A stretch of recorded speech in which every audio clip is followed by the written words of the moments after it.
இன்னைக்கு பார்த்தீங்கன்னா ஸ்லைம் செய்ய போகிறோம். அதுவும் ரெண்டு பொருள் தான், வெறும் கம்மும் முக்கியம் தான். அது கூட பெயிண்ட்டும். அது கூட பெயிண்ட் வேணும்னா ஆட் பண்ணிக்கிறங்க, வேணாம்னா விட்டுருங்க. எனக்கு பிடிச்ச கலர் ப்ளூ, அதனால நான் வந்து ப்ளூவே எடுத்துக்கிறேன். அதான் கொஞ்சோடு போடுங்கக்கா. கொஞ்சம் காலமாக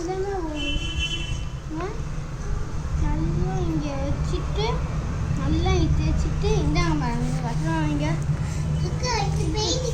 என்ன பண்ண கழுவிக்கிறீங்க. இந்த நெக்ஸ்ட் நம்ம என்ன பண்ண போறோம்னா கொஞ்சம் முகி தரையில் செய்யவா, கொஞ்சம் முகி தரையில் செய்யவா, இது கம்மையும் ஊற்றி விட்டுருங்க. தரையில் தேய்க்கவா தேங்க மேடம். இந்த நம்ம கம் ஃபுல்லாக ஊற்றிட்டு இன்னும் கொஞ்சம் முகியை ஊற்றி விட்டுருவோம். முகி பாக்கெட்டை ஊற்றிட்டு இப்போ நல்லா கலந்து எதையுமே தொட்டுறாது ரெடி. ப்ளூ கலர்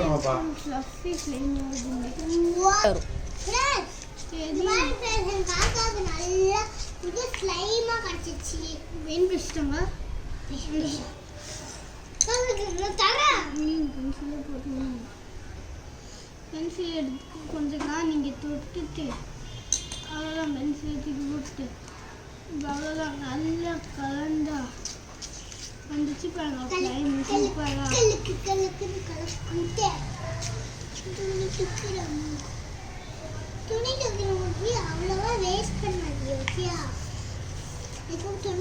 துணி துவைக்கிற முகி கொஞ்சம் ஒரு பாதி போட்டால் போதும். அதுக்கு ஃபுல் போட்டு எல்லாத்தையும் ஃபுல் போடணும்னா நீங்கள் 2 பாட்டில் கம் ஊற்றுனா தான் ஃபுல் முகி பேக்கெட்டே போடணும்.